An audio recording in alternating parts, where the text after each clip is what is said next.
It's Super Bowl week in the trenches with Dave Lapham, brought to you by First Star Logistics, as always, in our fabulous studio. So we caught up with a guy that played in the Super Bowl for the Cincinnati Bengals, Super Bowl XVI, broadcast a Super Bowl with the Cincinnati Bengals. Both of us were in the booth as color analysts for Super Bowl XXIII.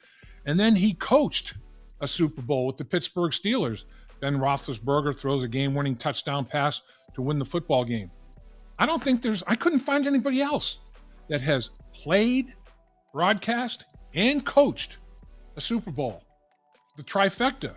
Kenny Anderson, maybe the first and only. I mean, I can think of a bunch of people that have played and broadcast, or played and coached, or broadcast and coached, or whatever. All three. I don't know. Maybe I haven't researched it deep enough, but early research, couldn't find anybody else. Kenny talks about all three of the Super Bowls, Super Bowl XVI, Super Bowl XXIII of the Bengals, the Super Bowl that he won as a member of the Pittsburgh Steelers coaching staff. Goes through a lot of memories, a lot of good stories. It's good stuff. Ken Anderson, the one, the only, number 14 in your program, number one in your heart.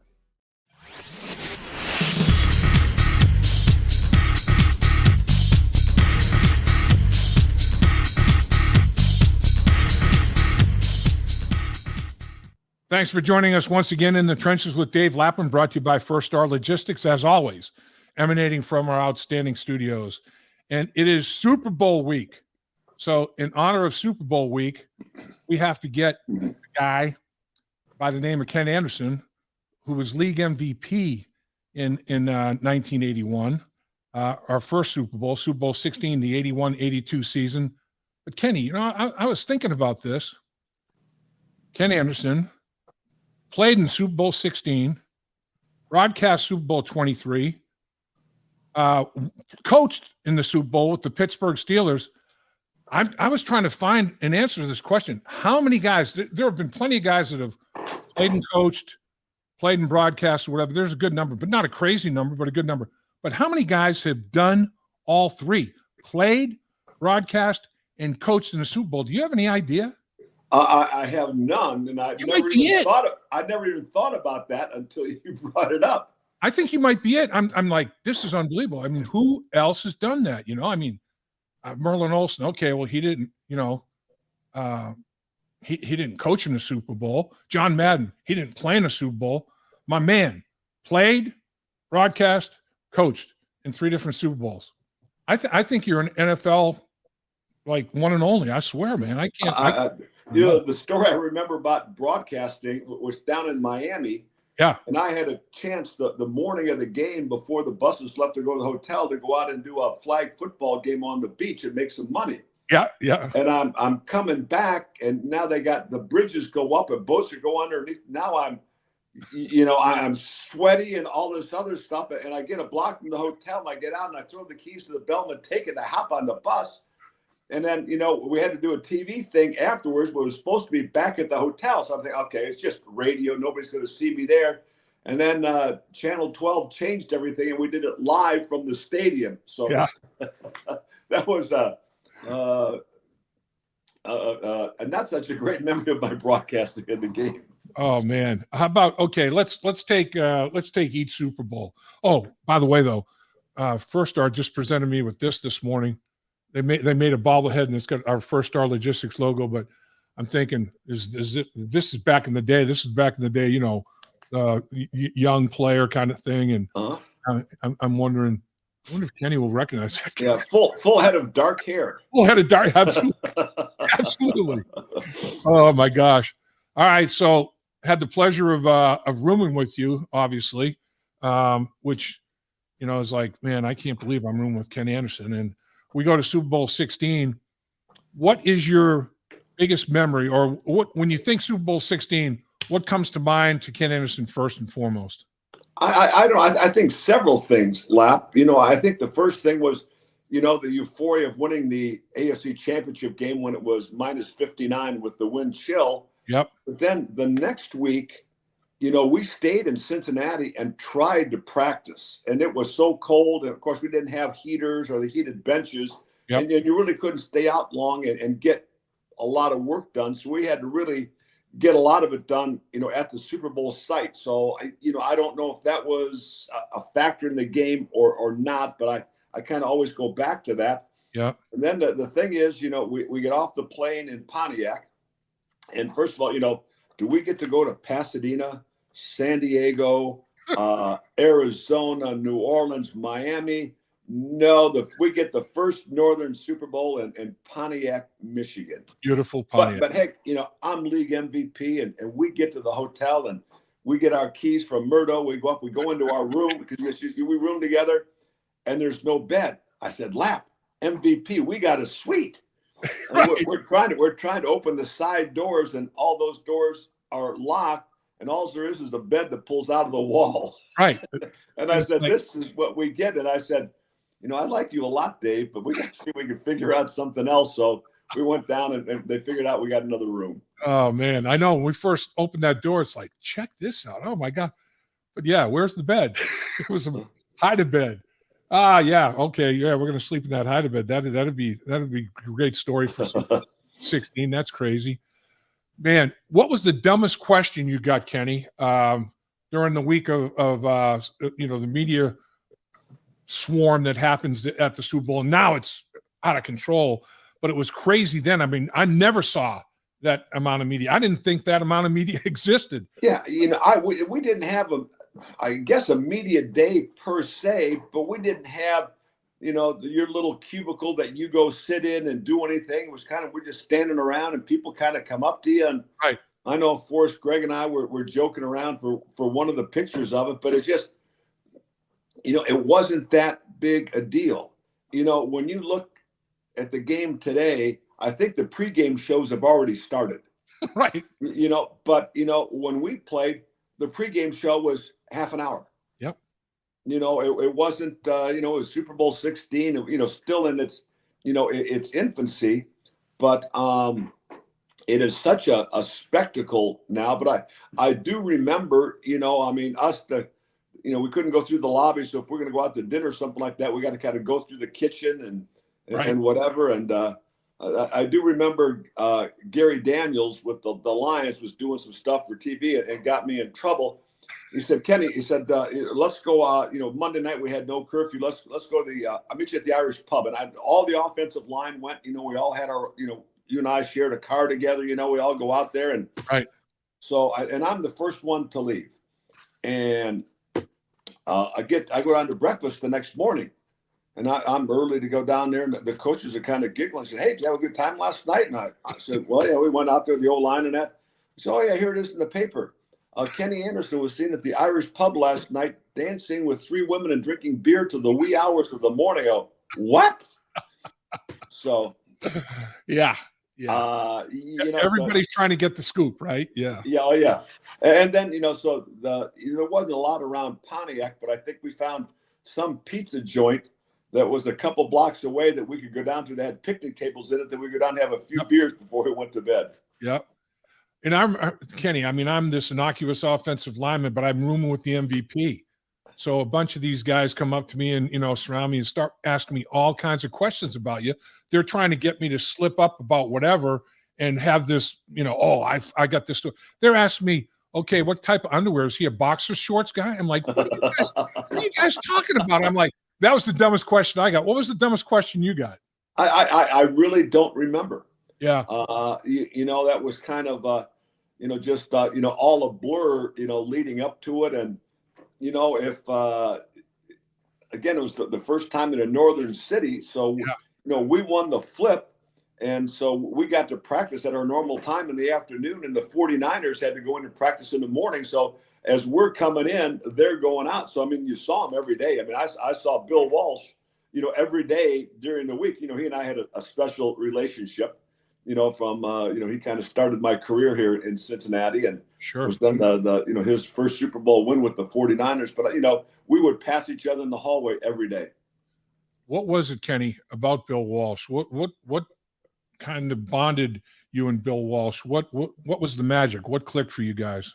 Well, I think his attention to detail, and I was always kind of an analytical guy, and the stuff that he said made sense. And he was the first guy that really put together the quarterback drop with the depth of the wide receiver.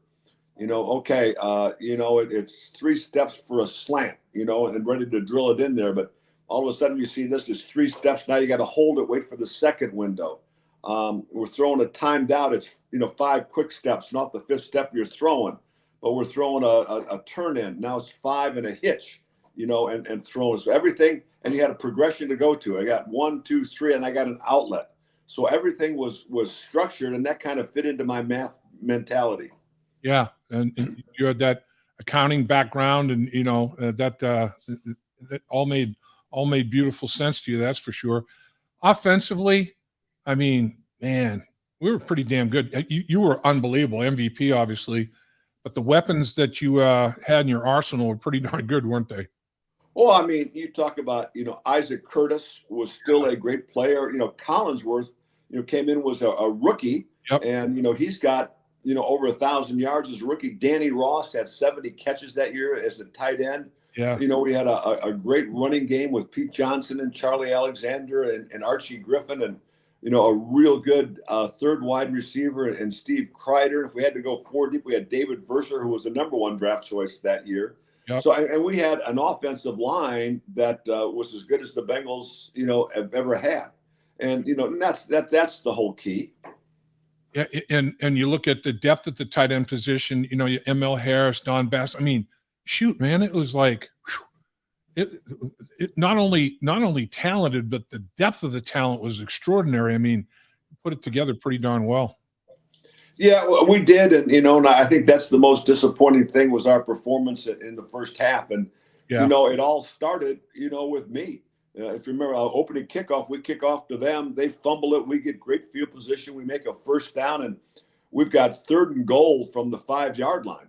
Right. We got, a sure field goal with Jimmy Breach, and statistics say the first team that scores any points wins the game, and right. we're going 3 wide receivers to the left, and the way that they played, we're picking outside. Isaac Curtis is the farthest guy out. We're going outside to pick for him. He's kind of coming underneath, get the coverage we want, and I throw it, and Dwight Hicks is standing there and picked it off, and they go down to get the first score of the game, and that always kind of haunted me for years. And I met Dwight Hicks at a celebrity golf tournament, and I said, "Hey, how you doing?" He said, "Well, I'm surprised you talked to me." Well, I forgot about that a long time ago. He said, "Hey, just so you know, I blew the coverage. I shouldn't have been there." So at least I read the coverage right, and but small consolation. That's crazy though. I mean, I bet there's multiple cases of that where a quarterback makes a throw that his progressions, Reeds took him there, and a guy makes a mistake and gets rewarded for it. I mean, that's crazy sick. There's no question about it. But yeah, and then so they go down and score a touchdown, and then beginning of the second quarter, we're marching right down again, and I hit Chris for a first down inside the 20-yard line. And if they had replay, it probably would have been an incompletion, but it was ruled a fumble. They go down and score again, and then right before halftime, they do a couple of squib kicks that we mishandle, and they get 2 field goals. So next thing you know, it's 20-0 at halftime. Yeah, and we're not playing that badly. It's like we're our own worst enemy. It's like right. I mean, 4 turnovers. I mean, you're not going to win many games, and and then I think it was funny that we're trying to go into the locker room at halftime, and the first thing is it took us a while to get in because they brought bomb-sniffing dogs into our locker room. And in one of the trunks, I guess the material of the jerseys, the backup jerseys, set the dogs off. So they got all this stuff that, that got to clear out and check. And then we go in and I don't remember the coaches saying anything to us. I mean, we just kind of sat there and we knew what was going on. I mean, everything we had was working. Yeah. And, then we go out and we have a great second half, and we just come up a little bit short. Yeah. I mean, like you say, you go -3, -4 in any game, you're going to lose it 95+ percentage of the time, Right. But we outscore them 21-6 in the second half and just come up short a little bit. And then, of course, not only the turnovers, but the other stop on downs, the goal line stand. Shoot, we make 2 mistakes. In 4 downs, we make 2 critical mistakes at the point of attack. I mean, we should have scored multiple times on those 4 downs, but again, we shot ourselves in the foot with mistakes, And like I say, it was. I think I always felt it was more us than them. You got to give them a lot of credit. They won the game, but to this day, I still believe we were the better team. I agree, and we put ourselves on the schedule. I mean, they were good enough to beat us, but if we played the game we should have played, we're good. We just picked the worst time to have a stinker like that. I mean, one of those situations for sure. But so okay, that's Super Bowl XVI. That's the one that you played in, and I think you threw for over 300 yards. You had the most yards passing ever in Super Bowl history by a quarterback that didn't win the football game. Am I right on that? I think I don't know. At that time, it was the first quarterback I think that threw for 300 yards, and I had I don't know, a 70% completion, which was the highest completion percentage for a game up until that time. Yeah, I mean, you put up crazy numbers as you did that entire season. I mean, you were unbelievable to watch that entire season. And I've said this many times to many people over the years. People underestimated the foot speed, the athleticism, the quickness, short space quickness, as well as long speed. I said my man could run. My man was an athlete, man, great basketball player. I mean, baseball could do anything. People underestimated that part of your game big time, I thought. Well, I had about 3 big runs in the AFC Championship game, for first downs that kind of really helped us there. And that year I was the second leading rusher on the team. Right.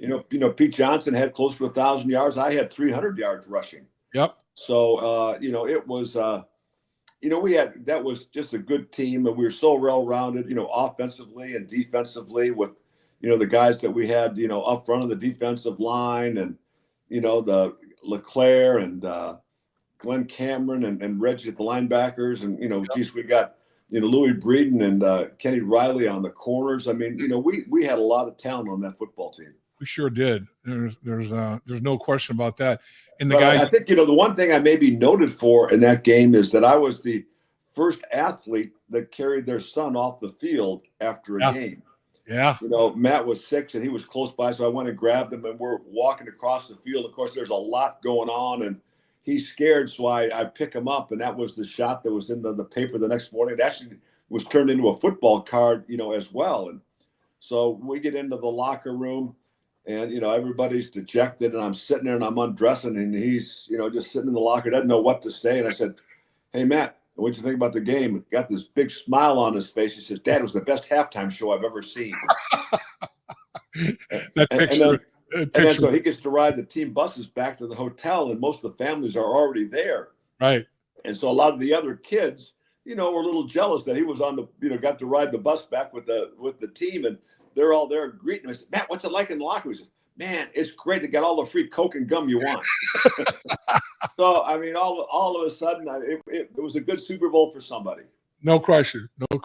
I mean, that's good stuff. Those are memories. That picture is iconic, man. That was just a great shot. I mean, because the thing is, everybody looks at football players and forgets they're human beings, and a shot of a dad and his son, getting together right after the biggest disappointment professionally of the dad's life, and he's got his son, and all of a sudden it goes, it's a different dynamic. That's just there's so much in that picture. It's really cool. That was a lot of fun, and and we lost, but I mean, in the grand scheme of things, when I think back to that year, it was, a magical year, in Cincinnati. Now, I'd been to the playoffs in 73 and 75 and gone to a couple Pro Bowls and led the league in passing. But, I think that was the year that I think that the town caught fire. It was the first year we went to stripes on the helmets. And it was the first year, I mean, we'd play a home game and the lower level of Riverfront Stadium is ringed with banners. No doubt. And people painting their faces and the orange and black wigs and those kind of things. And, and I think that was a special time for the fans of Cincinnati as well as the team. It's amazing when the team does achieve at a high level. And the fans always support the franchise. There's no question. I mean, Cincinnati fans are amongst the most loyal in all of sports. But, man, when the team is on a run, Cincinnati turns out and they turn up, man. They turn it up big time. It really is crazy. That was a special bond. I do want to tip my cap to Charlie Alexander the Great, LSU, all these rushing yards, and what did he do for us? He was the blocker. I mean, Pete Johnson was the ball carrier. Charlie was the blocker, and just humble about it. And, I'm assuming this role and no big, I'm going to do what's best for the football team. And not that he was a good short yardage goal line guy. He could run, he could do a lot of things, catch the football and things of that nature. But I mean, he basically said, I'm going to do what it takes to help this football team win. I got a lot of respect for that guy. Yeah, well, no question. And you remember our first playoff game, our first home playoff game, our first playoff victory was against Buffalo, which was a close game, a one-score game. And one of the key plays of the game was Charlie catching a pass and running about 60 yards for a touchdown. Yeah, and he, I think he rushed for a bunch of yards in that football game as well. He had a big day rushing. I mean, his all-purpose yards, total yards, scrimmage yards, whatever you want to call it, were up there big time. I mean, he stepped up. He stepped up and made plays. No question. Okay, so that's Super Bowl XVI, Super Bowl XXIII. We're in the broadcast booth together. What are your memories of Super Bowl XXIII? I mean, I guess from the pressure of a player, particularly a quarterback, in a Super Bowl as opposed to broadcasting a Super Bowl night and day. That's for sure.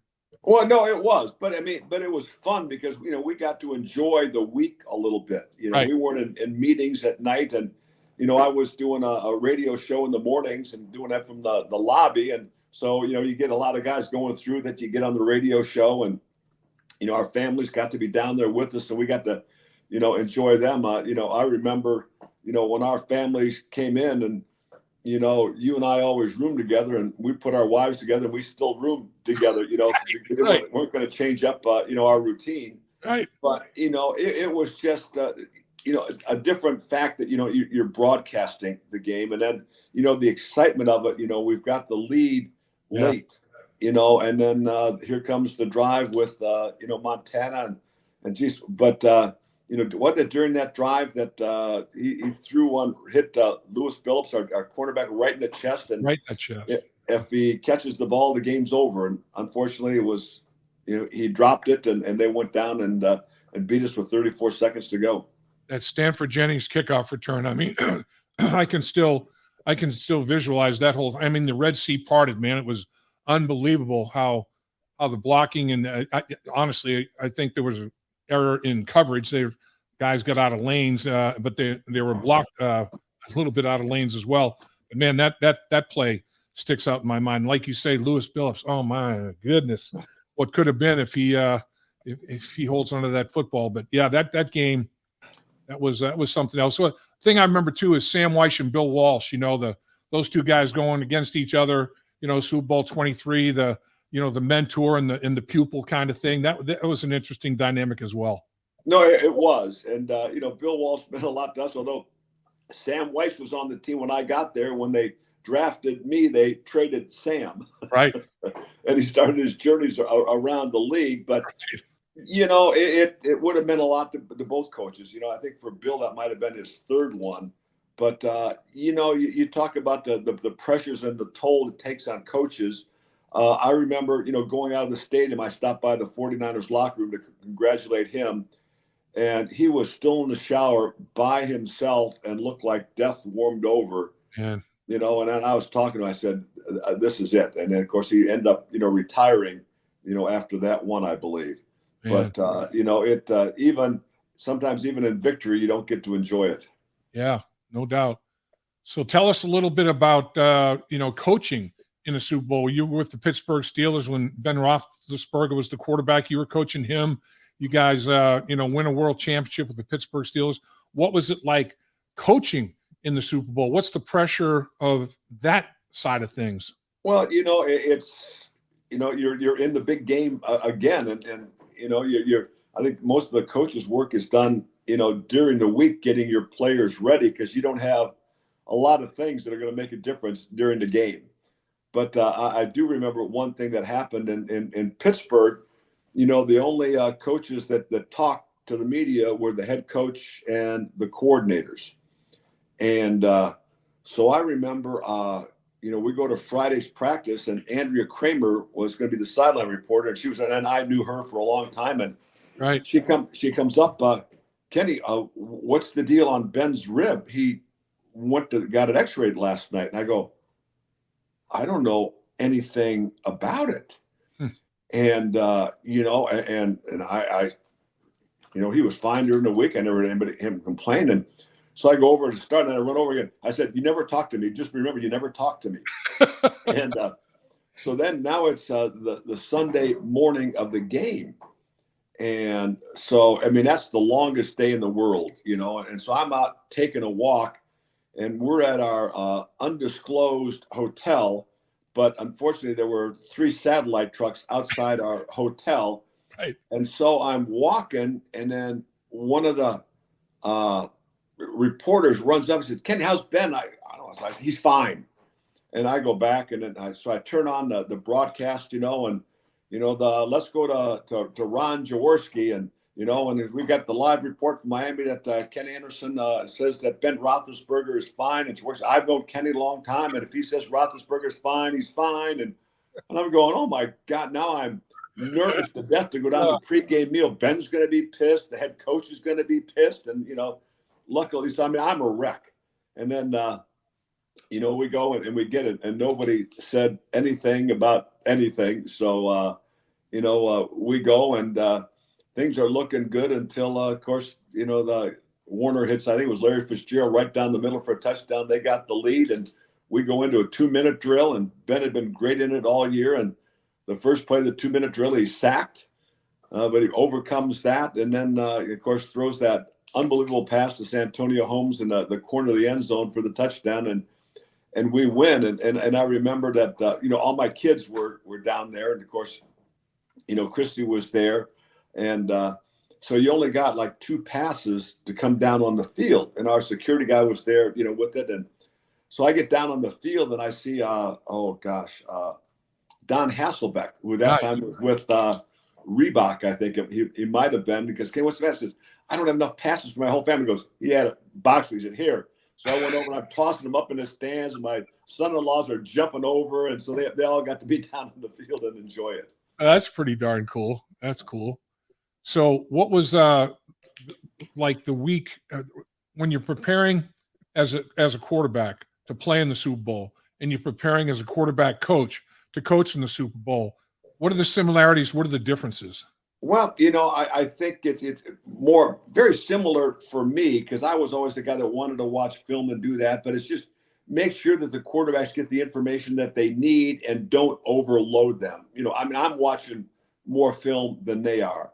Yeah. But it was, again, this was a nice situation, because we got so much of our work done in Pittsburgh the week before. Yeah. And I remember that when we went down there, Bruce Arians was our offensive coordinator, and we had all the scripts, for the Super Bowl week were done ahead of time. So the weekend before, I mean, we had, a day off, and I'm in, and I've got all my cards for the week done. So a lot of the stuff that you did at night, I already had done going into the week. So that was, kind of fun, where you could sit back. And I know Christy and I had the chance to go out to dinner, a couple of nights. So the Cincinnati Bengals this year obviously didn't make the playoffs, but they did have a winning record 3 years in a row with a winning record now. And when you look at it, they competed very well with both participants in the Super Bowl. They go on the road October 29th and beat San Francisco by 2 scores, 31-17. And they did a pretty good job on Brock Purdy that day. And then on December 31st, second to last game of the season, on the road, they played both Super Bowl participants on the road. They lose by 8. They lose by 1 score to Kansas City. Had a lead in that football game. Jake Browning showed, that he could get things done. So I guess the point being, even though the Bengals finished dead last in their division, they played the Super Bowl participants off the hook.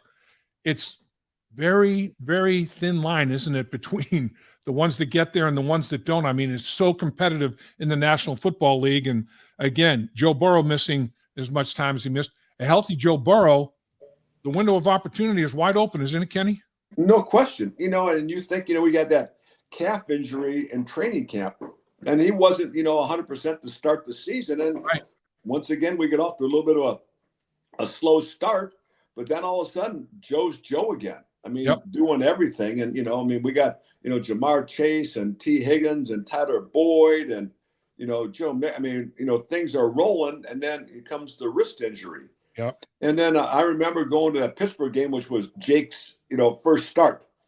And, it wasn't a real pretty game, but still had a chance going down. They kind of threw a bad interception down into the red zone. And, that was kind of the game.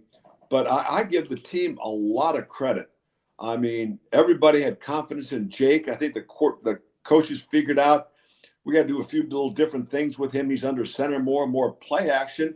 And the guy goes out, had never started an NFL game before. And all of a sudden he's throwing for 300 yards a game and 70% passing. Right. He was doing, things in his first 4 games no quarterback had ever done. Yeah. But I think that goes back, a lot, and people dismiss it a lot, but the culture of the locker room, that the guys, number one, they like each other. They like to spend time together. They hold each other accountable. And, they know what it takes to win. But I think more importantly than that, they know what it takes to win, but they're willing to pay the price to do what it takes to win. Yep. And they didn't miss a beat, and it went down to the last. He kept us in it to the last. And I give him a lot of credit. I give the team a lot of credit. You hit it right on the head, though, Kay. I mean, it's like you have to decide to make some sacrifices, personal sacrifices in a lot of cases for the betterment of the football team. I mean, that's the bottom line. And they do have that dynamic as part of their team chemistry. I mean, these guys will, every single one of them will make the necessary sacrifice if needed to better the football team, no doubt. No question about it. It's going to be an interesting offseason, for the first time, they've lost a coordinator. Yeah. And gosh, congratulations to Brian for, getting this opportunity to go down and be the head coach of the Tennessee Titans. But, they got a guy in the wings, Dan Pitcher, who was the quarterback's coach, kind of came up through the ranks in Cincinnati, who's ready to go. So I don't think that we're going to see a drop off in offense, and then they had an assistant quarterback coach ready to take over being the quarterback coach. I don't think, they're in great shape because they've got such a deep coaching staff to handle this. I agree with you, Kenny. I mean, I tip my cap to Brian Callahan getting the opportunity and hiring his dad, Bill, to be his offensive line coach is like that. That's a storybook, scenario there. That's something that I can't believe I'm actually living this story. What a deal that is down there for the Callahan family. And I agree with you. I mean, Dan Pitcher, you have Dan Pitcher and Robert Livingston. Both of those guys came out of the scouting department. They were part of the personnel group in the Cincinnati Bengals with Duke Tobin and his people. They have 2, one on each side of the football. One of them is now the offensive coordinator, who his first 4 years with the team was evaluating personnel. And Robert Livingston the same way. I don't think another team in the league can claim. I'm not sure they can claim 1. Never mind 2. I mean, it's a very unique dynamic with this football team. Right, and but I think that he's been the quarterback coach since Joe Burrow's been here. Absolutely, and he's got a great relationship with Joe and the other quarterbacks in the room, and I think that makes a big difference too. So it's not. A coordinator coming, well, now I got to develop a relationship with my star quarterback, and what's going to happen now. I mean, he's been there and he's been coaching him, and they get a lot of input in what's going on with the game plan as well. Absolutely, he was the third down guy. I mean, right. that's a big deal. That's a key aspect of any game plan is your third down game plan. So I mean, he's been outstanding. In that regard. And Brad Craigthorpe, who's still in the mix as a quarterback coach, still haven't made that decision yet, made that announcement. But, I mean, he goes all the way back to LSU with Joe Burrow. He was part of Joe Burrow's, coaching staff down there at LSU. So, like you say, how important is continuity and consistency when you are successful? I mean, a minimal disruption, like you said, Brian moves on, but, you've got people in-house that are worthy of the positions potentially. And how big is that to have that continuity and consistency? Well, I think it's, very important. You know the people you're working with, but you come in, the terminology. Things are going to be the same, so you can evaluate last year. How can we change? Make wrinkles to make us a little bit better. Right. I think what's hard is, when you come and you're getting a whole new system, and I go back to when Marvin, or not when Marvin, but when Dick LeBeau, when Bruce Cosby left, and the next year, I mean, I've been the offensive coordinator, and then he got the job again the next year, and I got demoted to quarterback coach and brought in Bob Bratkowski, who was a real good coach. Yeah. But all of a sudden, our entire system was now changing. We went from kind of the West Coast terminology to more the Ernie Zampese, Don Coryell 3-digit system. Mm-hmm. So now everything, the way that you're calling it, is different. And it took me a while as a coach to get comfortable with it. Yeah. But now, the system is staying the same. Yep. I'll tell you, it's exciting. Looking forward to it. I know there was nobody that played the game at a higher level than my man, number 14 in your program, number 1 in your heart, and should be Hall of Famer. We'll have to do another podcast strictly on that. Why Ken Anderson should be in the Hall of Fame. Come on, people. Well, actually, Dave, I didn't know there was such a thing, but there is a National Quarterback Hall of Fame. Really? And I'm going in, and I'm being inducted out in Scottsdale, Arizona on February 23rd to that Hall of Fame. So congratulations, my man. Well earned, well deserved. All right, Kenton, wake up call. He's in the Quarterback Hall of Fame. Come on, boys. Oh, jeez, Pete. Unbelievable. Appreciate your time as always. Appreciate your knowledge. You're the best, Ken Anderson. Well, I tell you what, and I owe it all to my roomie for all those years. Yeah, right. Have the best day you ever had, my man. You got it, brother. Dave Lapham here, and every day I am grateful for my experience to have played professional football. As a player, I realized self-motivation, leadership, and appreciating your teammates are key. At First Star Logistics, you can use those same attributes to create the life you want for you and your family. Build your future by working hard like I did. You'll see results both on and off the field. Call First Star Logistics today and be part of our winning team. Opportunity knocking.